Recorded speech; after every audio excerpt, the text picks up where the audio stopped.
بالله من الشيطان الرجيم. بسم الله الرحمن الرحيم.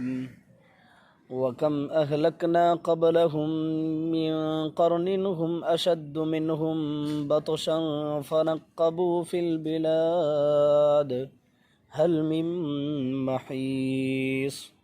إن في ذلك لذكرى لمن كان له قلب أو ألقى السمع وهو شهيد. ولقد خلقنا السماوات والأرض وما بينهما في 6 أيام وما مسنا من لغوب.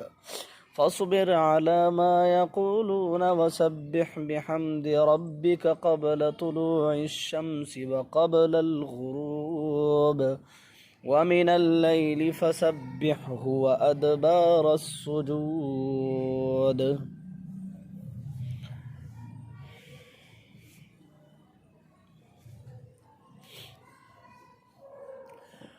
اور ہم اس سے پہلے بہت سی امتوں کو ہلاک کر چکے ہیں جو ان سے زیادہ مضبوط تھے. تمام شہروں میں وہ چھانتے پھرتے تھے، کہیں وہ انہیں جگہ بھی نہیں ملی. بے شک اس میں نصیحت ہے اس شخص کے لیے جس کے پاس دل ہو یا متوجہ ہو کر کان لگا کر سنتا ہو. اور یقیناً ہم نے آسمان کو اور زمین کو اور جو کچھ ان کے درمیان ہے تمام چیزوں کو محض 6 دن میں پیدا کیا، اور ہم کو تھکان نے چھوا تک نہیں. سو آپ صبر کیجئے ان لوگوں کی باتوں پر، اور آپ اپنے رب کی تسبیح و تحمید بیان کیجئے سورج طلوع ہونے سے پہلے اور غروب ہونے سے پہلے، اور رات کے کچھ حصے میں اور نمازوں کے بعد تسبیح بیان کیجیے.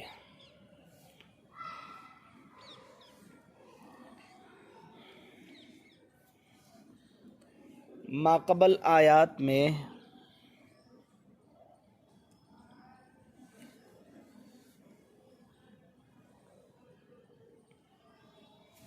کفار و مشرکین کی تعذیب اخروی کا بیان ہوا. درمیان میں اہل جنت کے تنعم، انہیں کس انداز سے اور کیسی کیسی نعمتیں مہیا کی جائیں گی اس سلسلے میں بیان ہوا. اب یہاں سے پھر کفار و مشرکین کی تعذیب اور سزا کو بیان کر رہے ہیں. چنانچہ اللہ رب العزت فرماتے ہیں وَكَمْ أَهْلَكْنَا قَبْلَهُمْ مِنْ قَرْنٍ هُمْ أَشَدُّ مِنْهُمْ بَطْشًا فَنَقَّبُوا فِي الْبِلَادِ هَلْ مِن مَّحِيصٍ.